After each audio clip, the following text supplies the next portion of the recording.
বসিরহাটের বিজেপি প্রার্থী রেখা পাত্রকে ঘিরে বিক্ষোভ তৃণমূল কংগ্রেসের। ঘটনাস্থল বসিরহাটের মাটিয়া থানা এলাকার খড়িডাঙ্গা। মঙ্গলবার সকালে ভোটের প্রচারে রেখা ওই এলাকায় পৌঁছতেই তাকে ঘিরে বিক্ষোভ দেখাতে শুরু করেন মহিলারা। বসিরহাটের প্রার্থীকে দেখে বিজেপি হাটাও স্লোগান তোলেন মহিলারা। গাছের ডাল নিয়েও বিজেপি প্রার্থীকে তাড়া করা হয়। বিজেপির দাবি, খড়িডাঙ্গা গ্রামের প্রধান সমীর বাছার, তার ভাই মৃণাল বাছার ও সিভিক ভলেন্টিয়ার বাবলু বাছার রেখা পাত্রর উপর হামলা চালায়।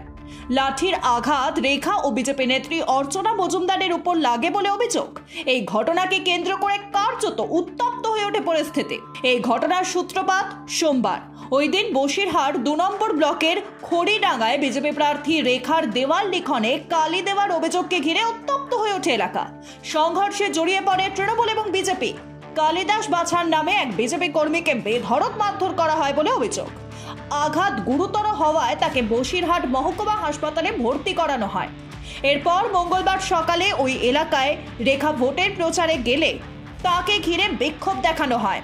বিজেপির দাবি, বিক্ষোভকারীরা তৃণমূলের লোক, পরিকল্পিতভাবে ওরা বিজেপির কর্মীর উপর হামলা চালিয়েছে। আসলে বসিরহাটে যে রেখা জিতবে সেটা তৃণমূল বুঝে গিয়েছে, সেই কারণেই বারবার ওরা বিক্ষোভ দেখাচ্ছে।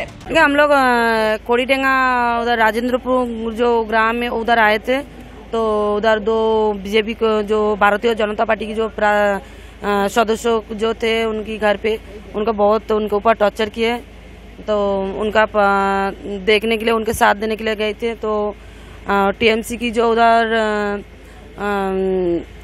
प्रधान है, तो हमारी ऊपर हमारी बहुत गंदे लैंग्वेज से हमारी साथ बात किए। तो हम उससे कुछ नहीं बताया।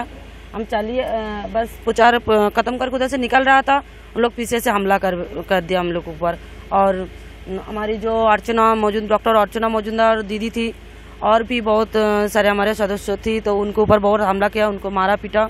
हमें भी पीछे से बहुत किल घुसी मारा था। तो कोई बात नहीं, हम अभी हॉस्पिटल आए, इधर से मेडिकल किए, अभी हॉस्पिटल जाएंगे रिपोर्ट करने के लिए। এদিকে ভোটের মুখে কেন্দ্রীয় নিরাপত্তা পেতে চলেছেন রেখা পাত্র। সূত্রের খবর, এক্স ক্যাটাগরির নিরাপত্তা পেতে চলেছেন তিনি। তবে শুধু রেখাই নন, মোট 6 জন বিজেপি প্রার্থীকে কেন্দ্রীয় স্বরাষ্ট্র মন্ত্রক নিরাপত্তা দিতে চলেছে। এই তালিকায় নাম আছে বহরমপুরের নির্মল সাহা, মথুরাপুরের অশোক পুরকাইত, জয়নগরের অশোক কান্ডারি, রায়গঞ্জের কার্তিক পাল ও ঝাড়গ্রামের প্রণত টুডু।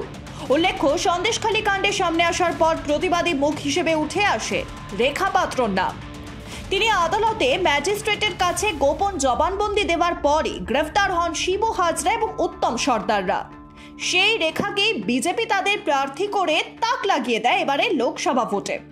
নাম ঘোষণার পরই ময়দানে নেমে জোর প্রচার শুরু করেছেন তিনি।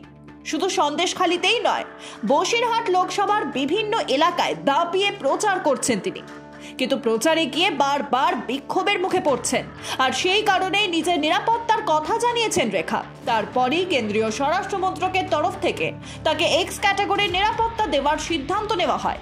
এদিকে খড়িডাঙ্গার এই ঘটনাকে কেন্দ্র করে তৃণমূলের তীব্র নিন্দা করেন বিজেপির আইটি সেলের প্রধান অমিত মালব্য। নিজের এক্স হ্যান্ডেলে তিনি লেখেন, লোকসভা ভোটের প্রথম 2 পর্বে ভালো ফল হবে না বুঝতে পেরে তৃণমূলের হতাশার কোনো শেষ নেই।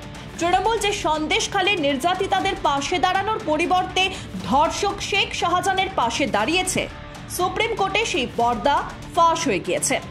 তাই প্রচার চলাকালীন বসিরহাটের বিজেপি প্রার্থী রেখা পাত্রর উপর হামলা চালাচ্ছে তারা।